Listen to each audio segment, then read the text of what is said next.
안녕하십니까. 저는 한국화학연구원 바이오연구센터에서 근무하고 있는 황성현입니다. 요즘 가장 큰 이슈가 바이오 플라스틱이 과연 탄소 중립과 ESG 경영에 어떤 영향을 미칠 건지에 대해서 굉장히 이슈화되고 있고요. 기업에서도 그런 거 관심을 많이 갖고 있는 걸로 알고 있습니다. 근데 바이오 플라스틱이 마치 리사이클에 굉장히 영향을 미치고 안 좋게 된다라는 안 좋은 시선들이 좀 있어서 그 부분들에 대해서 제가 조금 얘기를 드리고 싶고요.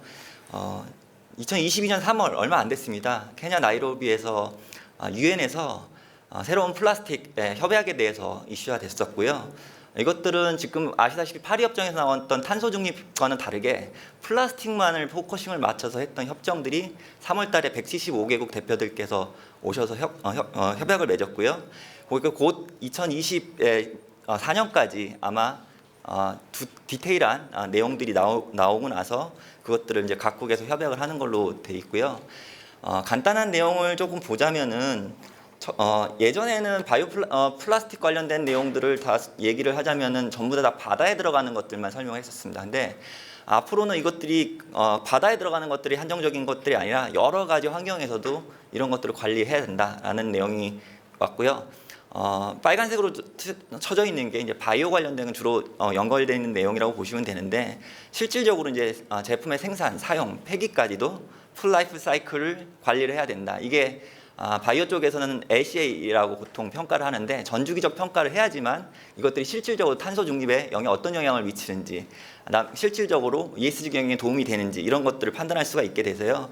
이런 키워드들이 처음으로 나왔다라는 게 굉장히 이슈가 됐던 거고, 다섯 번째 보시면 알겠지만 Sustainable Product and Consumption, 그러니까 소비하고 생산 자체가 지속 가능해야 된다라는 것들이 플라스틱에 대해서는, 이것들이 다시 말하면은 순환 경제 구조 이론에 입각한 내용인데요. 이제 플라스틱이 지금까지는 선형 경제 구조 이론을 따랐습니다. 생산자들이 만들기만 하면은 그것들을 유통하고 소비할 때 오롯이 소비자들이 쓰고 나서 폐기할 때는 오롯이 전부 다 소비자들의 몫이었죠. 그러다 보니까 환경부에서 어떻게 얘기를 하느냐, 규제하고 금지하는 쪽으로 플라스틱을 관리를 했습니다. 근데 이런 것들이 실질적으로 플라스틱을 줄이는 데는 도움이 안 된다라는 건 이미 많은 선례를 통해서 확인이 됐고요. 결국은 순환경제 구조를 따라야지만 본질적인 플라스틱이 줄 수 있다라는 얘기를 드릴 수가 있습니다. 그리고 앞으로 나가서도 마이크로 플라스틱 관련된 것들이 국내에서도 지금 화장품에 좀 많이 쓰이고 있는데, 그런 것들도 굉장히 규제를 하고 있다고 하지만 실질적으로 필드에서는 마이크로 플라스틱이 그렇게 규제되고 있지 않은 것들이 현실이고요. 이유가 다 비싸다라는 내용인데, 앞으로 이런 협약들이 본격적으로 유엔에서 하게 되면은 이제는 플라스틱세 도입 같은 것들도 당연히 나오겠지만 단순히 그 규제만 갖고서 되지는 않을 거다. 아마 비즈니스 하는 데도 또 영향을 미칠 수 있다라고 예측을 해봅니다.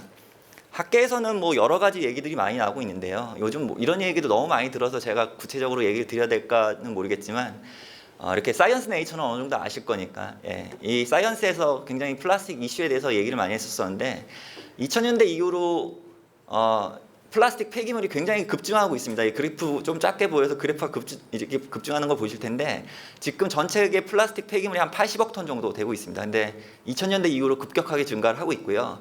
그 중에 47%가 패키징 머터리얼에 해당한다라는 통계 자료가 있습니다. 다시 말해서 그 패키징 머터리얼이 쓰시고 개 밖으로 버려졌을 때 바다에, 생태계에 굉장히 영향을 미친다라는 것들이 주요 리뷰 페이퍼를 통해서 많이 흘러나오고 있고요. 이런 것들도 이제 우리나라도 미세 플라스틱 농도가 굉장히 높다라고 얘기를 많이 하는데, 그런 것들에 영향을 좀 미치고 있다. 그리고 요즘 그 거북이 코에 빨대 꽂혀갖고서 굉장히 이슈가 됐었던 화면들 다 누구나 보셨을 것 같습니다. 대한민국 남한 면적 14배에 해당하는 플라스틱 섬이 남태평양에 있다, 이런 얘기를 하는데요. 사실 지금 그 보여주고 있는 그 섬 자체가 미세 플라스틱이 바다에 묻혀 있는 거 1%밖에 안 된다는 사실입니다. 바다에 전부 심해에 굉장히 깔려 있고요. 아까 유엔에서 나왔던 그 협정에도 장기적인 관점에서는 미세 플라스틱까지 다 어떻게 없앨 건지에 대한 고민을 해야 된다라는 것들이 잡혀 있고요. 이런 것들 때문이라도 우리가 실질적으로 재활용할 수 있는 아이템에 대해서 얘기하는 건 아닙니다. 당연히 재활용은 해야 되고요. 뒤에서 설명드리겠지만, 우리가 어쩔 수 없이 쓰고 버리는, 특히 섬유들, 아까 질문하셨었는데, 섬유들 같은 경우가 실질적으로 해양 쪽에 나가는 미세 플라스틱의 주요 원인이 손가락 안에 있는 아이템이었고요.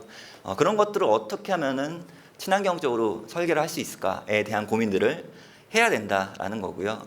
뭐 마스크 같은 거 쓰고 계시는데 지금 뭐 오션사스에서 2020년 12월에 실질적인 마스크 생산량이 한 520억 개 되는데 15억 개가 지금 바다로 흘러 들어간다라고 얘기하는데, 저는 대한민국 통계로 보게 되면은 지금 전체적으로 봤었을 때 이거보다는 훨씬 더 많이 앞으로 코로나 팬데믹 끝나고 나면은 마스크 사용량만 해도 굉장히 높아질 거다라고 예상을 하고요. 그게 개 밖으로 유출된 것들은 지금 통계 자료보다는 훨씬 더 많을 거다라고 생각하고 있습니다. 그래서 생분해성 플라스틱 관련된 것들에 대한 오해를 조금 저는 풀어드리고자 얘기를 드리는 게, 저는 생분해성 바이오 플라스틱에 대한 연구를 하는 연구자지만 제가 리사이클 하지 마세요라는 얘기는 한 번도 해본 적이 없습니다. 당연히 1번이 리듀스 줄여야 되고요. 리유즈 해야 되고 리사이클 해야 되고, 나가서는 또 업사이클링 해야 되는 게 당연한 이치입니다. 근데 왜 자꾸 생분해성 플라스틱과 리사이클 플라스틱이 충돌이 될까라고 고민하면은 어떻게 보면 시장에 관련된 얘기들로 좀 설명을 드릴 수 있을 것 같아요. 근데 제가 업계에 계신 분들도 되게 많이 만나봤고, 연구 현장에 계신 분들도 많이 만나봤는데, 사실 리사이클 제품하고 생분해성 바이오 플라스틱이 쓰는 시장하고는 겹칠 일이 거의 없다고 보시면 될 것 같습니다. 왜냐하면 지금 리사이클과 생분해성 플라스틱의 가장 큰 문제점은 뭐냐? 뭐든지 다 플라스틱을 줄여야 되는데 안 되는 이유는 사실 회수의 문제가 가장 큽니다. 리사이클 플라스틱도 마찬가지로 페트병 같은 경우는 우리는 굉장히 세척 잘해서 담아서 놓고 있지만 실질적으로 리사이클률이 그렇게 높지 않아요. 선별 작업장 가면은 전부 다 바깥으로 버리는 것들도 되게 많죠. 그런 것들이 결국은 사업군 자체가 분리가 돼 있는데도 불구하고 회수 문제에 대한 것들이 문제가 돼서 하는 거지, 절대 그게 겹치지 않는다. 그리고 일회용품 중에서도 리사이클이 안 되는 아이템에 대해서 바이오 플라스틱, 생분해 플라스틱이 적용이 돼야지만 플라스틱이 주는 거지, 그 시장을 넘어가서 리사이클을 하는 것까지 다 침투를 한다? 양쪽 다 그거는 바람직하지 않다라고 보실 수 있습니다. 그래서 결국은 제로 웨이스트 시티가 가능하냐라고 얘기했었을 때 일본의 한 도시가 100% 리사이클을 합니다라고 얘기는 하고 있어요. 근데 현실적으로 불가능합니다. 실질적으로는. 어쨌든 어쩔 수 없이 소각이 되는 플라스틱이 있어야 되고, 가장 큰 문제는 지금 업계에서도 오셨지만 리사이클 제품을 예를 들어서 자동차 회사에다가 판매를 하거나 여러 가지 판매를 할 때 그거에 대해서 실질적으로 플라스틱 생산량이 줄느냐? 사실 줄진 않아요. 매년 플라스틱 생산량은 2자릿수씩 증가를 하고 있습니다. 근데 리사이클은 사실 지금은 거의 대부분 다 마케팅 쪽으로 활용을 하고 있어요. 근데 사실 그렇게 되면 안 된다는 얘기죠. 플라스틱을 줄이기 위해서는 본질적으로 생산량을 줄여야 되는데, 그 생산량을 줄이는 방법은 ESG 경영을 통해서 나중에 리사이클률이 높아지면 그 양만큼 다른 것들을 빼줘야 된다라는 거고요. 그 이 필러에 대한 것들은 추후에 이제 곧 나올 건데, 그런 부분들을 각 기업에서 어떤 영향을 미칠지에 대해서 고민을 해보셔야 될 것 같습니다. 기업에서 많이 오셨는데 두 가지죠. 요즘 뭐 국가하고 지금 기업에서는 딱 두 가지, 탄소 중립에 어떻게 할 거냐, 그리고 ESG 경영 보고서 곧 이제 기업들마다 써야 될 것 같은데요. 뭐 탄소 중립은 워낙 많이 들으셨으니까 제가 더 이상 얘기는 안 드리도록 하겠습니다. 저는 지금 ESG 협회에서 좀 일을 하고 있는데 ESG 굉장히 요즘 이슈가 돼서 좀 많이 질문을 하시는 것 같아요. 근데 설문조사 해보니까 어떤 것들이 지표로 필러가 가장 중요하다고 생각하느냐라고 여쭤봤을 때 사실 이 필러에 대해서 굉장히 중요함을 느끼고 있다고 하더라고요. 한 60% 정도가 이걸 중요하게 보시는데, 실질적으로 이 필러에 대해서 굉장히 중요하게 느껴졌을 때 뭐 기후 변화나 지배 구조 변화 이런 것들 여러 가지가 있겠지만 탄소 배출 기후 변화가 굉장히 이슈가 되는 거고요. 이 필러에 대해서 중요성을 높이게 되면 타격을 받는 업계들은 어디냐? 대부분 다 석유화학 업계입니다. 실질적으로는. 그래서 이런 것들에 대해서 어떻게 좀 줄여나가야 될까? 당연히 뭐 철강 시멘트는 두말할 것도 없고요. 심지어 철강 시멘트 회사에서도 플라스틱 관련된 것들도 줄여나가려고 굉장히 노력을 많이 하고 계시는 상황이에요. 그리고 제가 이렇게 우수기업이라고 이렇게 넣어놨지만 사실 국내에는 ESG를 만족시킬 만한, 평가를 만족시킬 만한 우수기업이 사실 없다라고 전문가분들은 얘기하시더라고요. 근데 제가 ESG 전문가는 아니기 때문에 저는 그래도 기업들 중에 잘하는 기업이라고 생각하는 기업들을 넣었는데, 이런 부분들이 우리나라에서 아직까지는 조금 한계가 있다라고 생각하고요. 작년에 네이처 컨퍼런스라는, 네이처에서 이제 나오는 그 전 세계에서 유명하신 분들은 이제 좀 많이 모셔다가 서스테너블 웨이스트 매니지먼트라는 컨퍼런스를 저희가 유치를 했고요. 온라인 하이브리드로 이렇게 진행을 했고요. 그리고 나아가서는 LG에서 조금 협조를 해줘서 작년에 네이처 컨퍼런스를 크게 했습니다. 그래서 웨이스트 매니지먼트에 관련된 것들, 플라스틱만의 문제는 아니고요. 사실 지금 자동차 배터리나 이런 것들도 굉장히 재활용하는데 어려워서 다 폐기하고 있고 버려지고 있는데, 이런 것들을 본질적으로 어떻게 서큘레이션을 시킬 수 있을 거냐에 대한 연구들을 좀 많이 진행을 했고요. 이렇게 협력했고, 과기부 장관이신데 과기부 장관 모시고서 이렇게 다양한 행사를 통해서 본질적인 문제를 해결하기 위해서 좀 노력을 했습니다. 바이오 플라스틱이 탄소 저감에 효과가 있느냐라고 얘기를 하게 되면은 일단은 아까 얘기했던 ACA 평가법이 반드시 있어야지만 그 실질적인 평가를 할 수 있다라고 얘기를 드릴 수가 있고요. ACA 평가법은 랩실이나 파일럿 스케일에서 적용되는 것은 아닙니다. 회사의 공장에서 피드스탁부터 제품 프로덕트까지 나올 때까지 전주기적인 평가를 하는 거기 때문에, 그것들은 사실 ACA 전문가들이 요즘 많이 해외에서 들어오고 계시는 걸로 알고 있는데, 그런 부분들을 기업에서 하실 때는 아주 정확한 평가 기법에 따라서 평가를 하시는 게 많이 도움이 될 겁니다. 간단한 예로 우리 일회용품 많이 쓰면 안 된다고 얘기하는데, 호텔에서 일회용품 그 수건하고 비누하고 이렇게 쌓아놓고 쓰고요. 라운더링 머신처럼 이렇게 많이 쌓아놔서 세탁을 하는 그거를 놓고 양쪽을 비교했었을 때 ACA 평가법으로 기준을 보게 되면 우리는 일회용품 쓰는 것들이 굉장히 안 좋게 느껴질 수 있지만, 사실 ACA 평가법을 하게 되면요, 친환경적인 건 오히려 더 일회용품을 쓰는 게 효과적이다라는 보고들도 있습니다, 사실은. 그래서 그런 것들을 감성에 호소하는 것보다는 정확한 데이터를 추릴 수 있는 그런 기법을 가지고서 평가를 할 수 있게끔 만들어 주시는 게 좋을 것 같고요.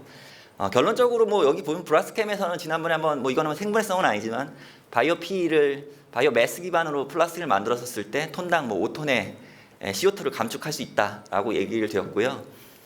코르비언 홈페이지 가보시면 알겠지만 PLA, 아까 요즘 뭐 PLA 관심이 많으신 것 같은데, PLA에 대해서 이제 ACA 평가를 해서 태국 공장에서 만드는 것들을 이렇게 자기들이 계산을 해서 이렇게 톤당 실질적으로 224kg 정도의 CO2를 저감한다라고 얘기를 했는데요. 사실 이 안에는 여러 가지 퀘스천들은 있습니다. 그래서 운송하는 데에 자동차들이 전기차로 써야 되고요. 뭐 여러 가지 변수들이 많죠.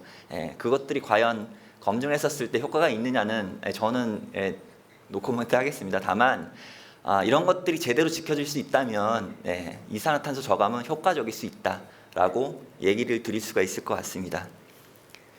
시간이 너무 촉박하게 밀려가지고 제가 말이 좀 빠르죠. 죄송합니다. 그래도 있는 정보는 드리고 가는 게 맞을 것 같아서, 오늘 사실 영구적인 부분은 좀 얘기를 안 드리려고 했는데, 아까 자꾸 섬유에 대해서 얘기하면서 제가 좀 오늘 마스크 관련된 것도 얘기를 좀 잠깐만 드리고 해야 될 게, 아까 얘기했던 이제 하이드로필리칸 PLA에 대해서 바이러스나 마이크로 파티클이 흡착이 잘 될 수 있느냐, 사실 그 말씀하신 게 정확하게 맞고요. 그러니까 정전기적인 것들을 하게 되면 굉장히 좀 흡착하는 게 좀 쉽지는 않습니다. 그래서 그런 것들을 다양하게 다른 방법으로 처리하는 방법들도 연구를 하고 있고요. 여기 에어컨 필터 같은 것들, 헤파 필터 대체하는 것들, 이런 것들도 연구를 충분히 하고 있습니다. 시장에 대해서 잠깐 얘기 드리자면은, 아마 구글에서 찾아보시면은 시장 자료 엄청나게 많이 나오실 거예요. 근데 저는 데이터를 조금 신뢰하지 않습니다. 왜냐하면은 급격하게 변하고 있고요. 그거에 대해서 설명드리기가 조금 어려운데, 아마 최근에 구글 자료 보시면은 바이오 매스 기반의 플라스틱이 훨씬 더 많다라고 나오는 자료들이 많이 뜨고 있더라고요. 근데 지금은 약간 추세가 좀 바뀌어서요, 생분해성 바이오 플라스틱이 훨씬 더 조금 증가하는 추세입니다. 이유는 바이오 페트가 생각보다 지금 많이 이렇게 수요가 높지는 않아지고요. 지금 예상보다 후속에 있는 바이오 베이스드 플라스틱이 개발이 안 되고 상용화가 안 되고 있는 추세에서 PBAT나 PLA가 지금 실질적으로 일회용품 관련된 것들이 급격하게 늘고 있기 때문에 사용량이 전반적으로 더 이쪽이 큰 것 같고요. 프로스트 앤 설리반 자료를 보시게 되면 거의 유사한 경향이 있고요. 지금까지 바이오 플라스틱이 매년 예상하는 레포트는 2자릿수 이상의 시장 점유율이 증가를 한다고 얘기했지만 한 번도 맞아본 적이 없습니다, 실질적으로는요. 근데 아마도 향후에는 이런 부분들이 조금 더 맞아져 떨어질 것 같아서, 뭐 여러 가지 측정이 있지만 한 18% 정도 늘어난다는 보고서 자료도 있고요. 돈이 비싼 보고서일수록 조금 더 정확하다고 하는데 제가 볼 때는 거의 유사하게 나오고 있어서 가공 쪽까지 포함하면은 연평균 생산이 22%까지 나온다라고 얘기를 다시 하고 있는데 모르겠습니다. 근데 어쨌든 이 얘기는 즉슨 가능성이 굉장히 높다라는 것으로 좀 생각을 해주시면 좋을 것 같고요. 이거는 개인적으로 제가 자료를 조금 찾아보고 업체 기업들한테 얘기해봤는데 지금 아마도 업계에 계신 분들은 저보다 더 잘 아시겠지만 중국이 각 성마다 플라스틱 사용 정책이 좀 다릅니다. 다. 근데 리사이클을 좀 추천하시는 분들도 있고요. 바이오 플라스틱을 의무적으로 사용하게끔 만드는 기업들, 성들도 있는데 결론은 지금 중국에서 PBAT 생산량이 엄청나게 늘어나고 있어요. 그건들은 대부분 다 멀칭 필름으로 타겟팅을 하고 있지만 앞으로는 일회용 제품에 대해서도 적용을 하겠다라는 성들이 많고 있어서 저희가 예측한 좀 설문한 걸로는 한 84만 톤 정도는 지금 어느 정도 공장을 짓겠다고 얘기가 나왔었지만 지금 뭐 조금 더 레퍼런스가 없는 얘기로 설명을 드리자면 200만 톤까지도 고민을 하고 있다라고 증설을 한다라는 얘기들이 계속 나오고 있어서 제가 레퍼런스가 없는 자료이기 때문에 얘기 드리기는 어렵지만 그런 업계에서 들리는 얘기로 좀 들으시면 될 것 같고요. 결국은 중국 시장이 생산 사이트와 소비 사이트가 다 존재를 하게 되는 상황이라고 하면은 지금 바이오 플라스틱 시장이 그렇게 마냥 급하게 죽지는 않을 거다라는 생각을 조금 하고 있습니다. 다만 중국이라는 시장 자체가 어떻게 변할지는 모르기 때문에 조금 더 이런 것들에 대한 본질적인 연구들도 좀 해야 될 것 같고요. 국내에서는 지금 여러 기업들이 많이 하고 있지만 저하고 같이 협력했던 SKC에서도 이제 PBAT 생산을 하겠다라고 언론에 이슈화가 됐었고요. LG화학하고도 뭐 얘기했지만 요즘 최근에 PLA의 가장 큰 문제점은 투명한 포장 필름이나 이렇게 필름을 만들 수 있지만 구조적인 특성 때문에 소프트니스하게 만들 수는 없다라는 게 가장 큰 문제점이라서 LG화학에서는 지금 PLH라는 표현을 하더라고요. 폐글리세롤을 써서 조금 더 소프트한 유연한 PLA를 만들 수 있는 연구들을 좀 하고 있고 PBAT도 사업을 한다라고 얘기를 하고 있습니다. 뭐 SK 지오센트릭하고 코록인사들이 협작해서 PBAT 사업을 하는 것들로 알고 있고요. CJ는 오늘 뭐 각 기업들이 다 오셔갖고 오시는 분들 거 체크해갖고 좀 넣느냐고 좀 고민했는데요. PHA 많이 지금 인도네시아에서 생산하신다고 하는데 이렇게 뭐 PHA 같은 경우는 또 해수 분해성이 굉장히 또 우수하기 때문에 다양한 소재들하고 이렇게 조금 블렌드를 하거나 해서 저는 제가 얘기 드리지만 업계분들끼리 싸우지 마시라고 계속 얘기합니다. 내가 적자니 서자니 이런 얘기 하지 마시고 바이오 플라스틱 시장이 조금 더 활성화된 다음에 그거에 대한 장단점을 해결해보자라고 얘기 드리고 싶습니다. 그래서 요즘 이렇게 각 기업에서도 여러 가지 협업을 통해서 많이 제품을 만들고 있다라는 것을 알고 있습니다. 저희는 뒤에 지금 인증 관련된 것들을 제가 좀 얘기를 드려야 되는데 사실 공인인증 관련된 것들은 국내에서 세팅되어 있는 바는 전혀 없습니다. 지금 대부분 다 해외 인증기관에서 성적서를 받는 걸로 알고 있고요. 그것들이 결국은 공신력의 싸움입니다. 그래서 저희가 어떤 연구를 하냐면 나중에 기업들하고도 협업을 해야 되는 이유가 사실 한국에 있는 토양이나 해수 시스템이 유럽하고 그렇게 같지는 않아요. 그러다 보니까 미생물 관련된 부분들이나 이런 것들을 여러 가지로 연구를 해야 되는데 저희가 그런 부분들에 대해서 포커싱을 맞춰서 연구를 하고 있고요. 다양한 하천 슬러지나 이런 데서 저희가 이제 엔자임을 다 뽑아서 이렇게 분해가 되는 것들, 안 되는 것들을 다 라이브러리를 만들고 있고요. 이런 것들이 이제 기업에서 제품이 나오게 되면 향후에는 바이오 플라스틱은 지금 석유계 플라스틱이 5%를 붙여서 물성이 얼마고 이런 것들 나가듯이 바이오 플라스틱 시장은 향후에는 우리가 잘 분해되는 엔자임에 대한 라이브러리를 공식적으로 붙여서 가야 되는 시대가 곧 온다라고 저는 생각하고 있습니다. 그래서 이렇게 여러 가지 부분들을 좀 연구를 하고 있고요.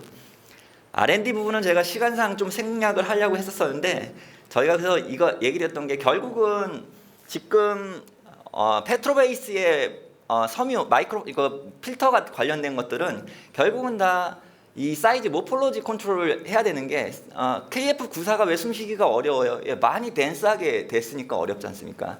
프레셔 드롭 자체가 굉장히 크죠. 그러다 보니까 거기다가 또 정전기를 차지를 하는데 말씀하셨던 것처럼 플라스틱 소재가 필릭하면 정전기가 잘 안정하게 붙지를 않으니까 필터레이션 하는데 굉장히 문제가 있어서 저희는 그런 것들을 어떻게 좀 스위치를 시켰냐, 아예 하이드로필릭한 코팅 소재를 써보자라고 해서 키틴이 플러스 차지를 띠고 있는 것 플라스 차주를 띄고 있는데요. 이렇게 정전기를 대는 것처럼 저희가 생발성 바이오 플라스틱에다가 코팅을 했습니다. 코팅 방법은 굉장히 쉽습니다.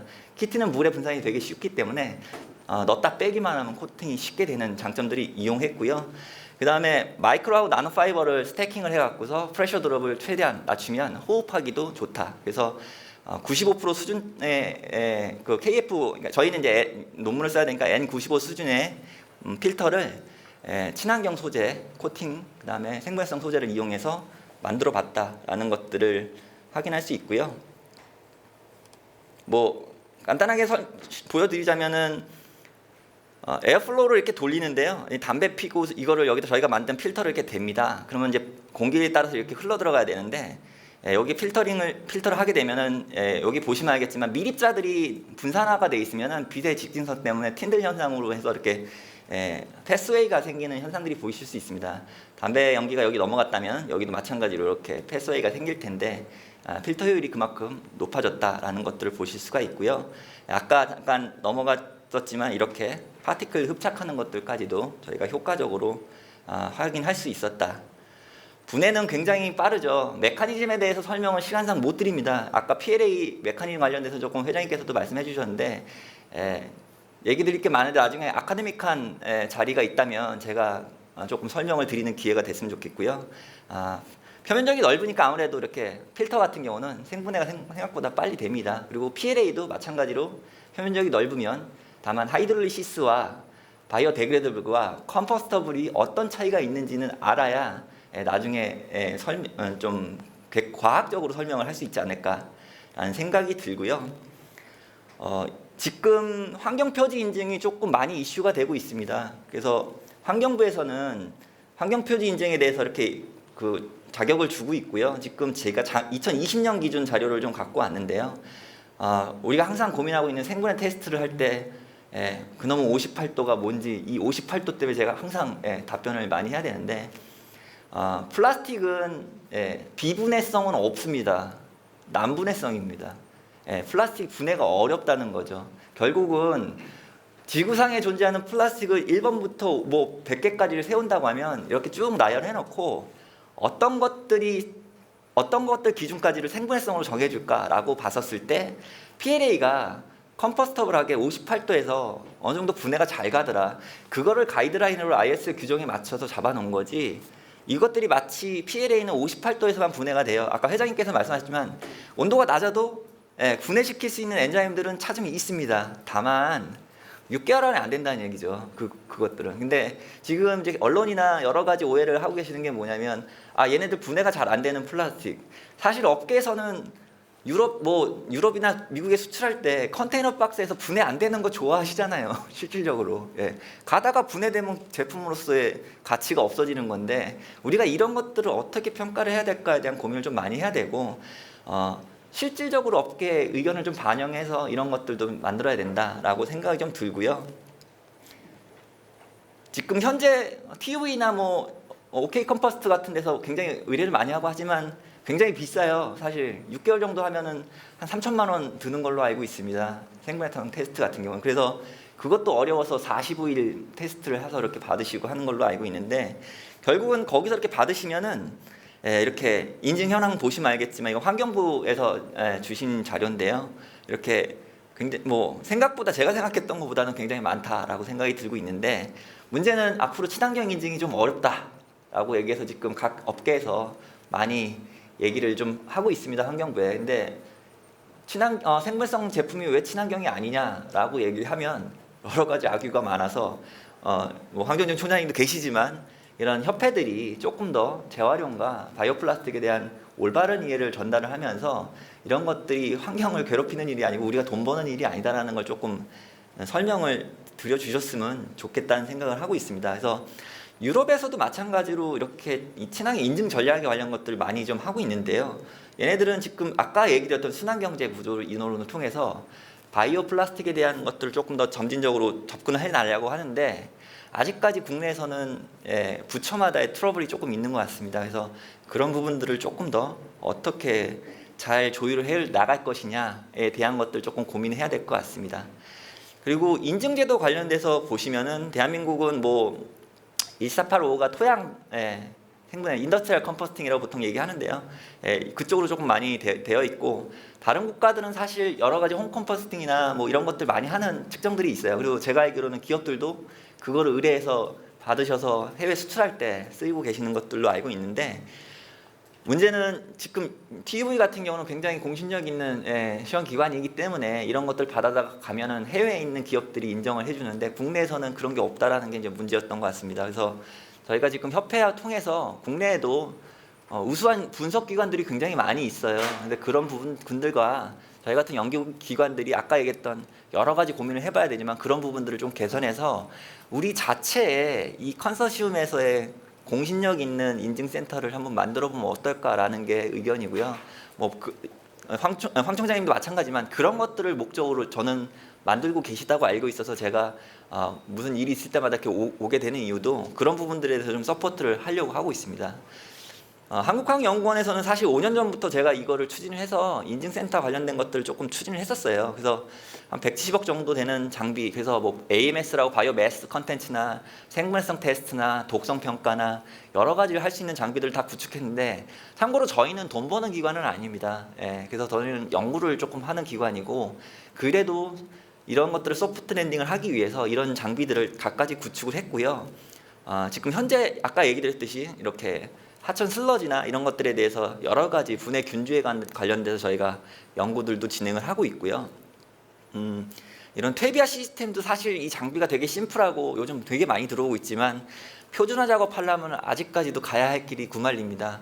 왜냐하면 이 토양이 과연 우리나라에 표준화가 돼 있느냐, 그리고 또 이게 카본과 나이트로젠의 기본적인 밸런스만 ISO 규정에 잡혀 있어요. 근데 그것들이 어떻게 있어야지 효과적으로 분해될 수 있는지 이런 것들에 대한 것들도 연구가 돼야 되는 부분이 있어서 저희는 그런 부분들에 대해서 연구를 좀 진행을 하고 있고요. 이렇게 OWS와 뭐 아까 TUV 뭐 이런 것들하고 어느 정도 격차는 유사하게 만들어줘야지 이제 실력 공신력이 있을 것 같아서 저희가 이런 것들에 대한 것들을 한번 비교 평가하는 연구들도 좀 진행을 하고 있습니다. 해수분해 당연히 하고 있고요. 그래서 이런 것들도 지금 마찬가지로 어떻게 차이가 나는지에 대해서 지금 각 공신력 있는 기관들과 저희 거를 한번 비교를 하는 것도 하고 있고 결국은 신규 플라스틱이 나오게 되면 독성 평가까지 다 완벽하게 이루어져야지만 제품으로 나갈 수 있기 때문에 저희도 독성 평가 관련된 것들 굉장히 신경을 쓰고 있고 뭐 씨앗 발화 테스트라고 보통 얘기하는데요. 이런 것들도 있고 저희가 지금 수계 조금 주로 하는 게 뭐냐면은 물벼룩 테스트를 하고 있습니다. 그래서 물벼룩이 기형이 좀 쉽게 빨리 독성에 의해서 기형이 일어나는데 아까 생분해할 때 반대로 하이드롤리시스나 이렇게 뭐 바이오데그레이더블이 생기면은 반대로 올리고머처럼 돌아갈 것 같다는 생각을 하시는 분들도 계시더라고요. 그거 아닙니다. 그냥 올리고머 집어넣고 테스트 해보시면 알겠지만 그러니까 뭐 단량체 모노머들 그냥 놓고서 죄송합니다. 올리고머 아니라 모노머들 놓고서 독성 평가 테스트하면은 싹 다 죽습니다. 한번 해보시면 알겠지만 생각보다 모노머 독성이 굉장히 높아요. 그래서 분해 테스트를 할 때도 정확하게 이해를 하시고 해야 되는 것들이 굉장히 중요하기 때문에 그런 부분들을 참고로 하시면 좋을 것 같습니다. 그래서 저희도 이렇게 물벼룩 테스트도 진행을 하고 있고요. 시간 딱 맞추려고 너무 빨리 얘기를 하다 보니까 죄송하지만 다시 얘기 드리지만 뒤에 꼭 환경부 그 과장님 오시면 얘기해 주십시오. 전 리사이클 중요하다고 생각합니다. 제가 환경부 분들이 별로 저를 안 좋아하시는 것 같아서 당연히 리사이클 줄이고 리유즈하는 게 당연히 중요한 거고요. 아까 얘기했듯이 우리는 가는 길이 다르다. 다만 본질적으로 플라스틱을 줄이는 방법에 대해서 우리는 모든 기관들이 머리를 맞대고 고민을 해야 된다라고 생각을 하고요.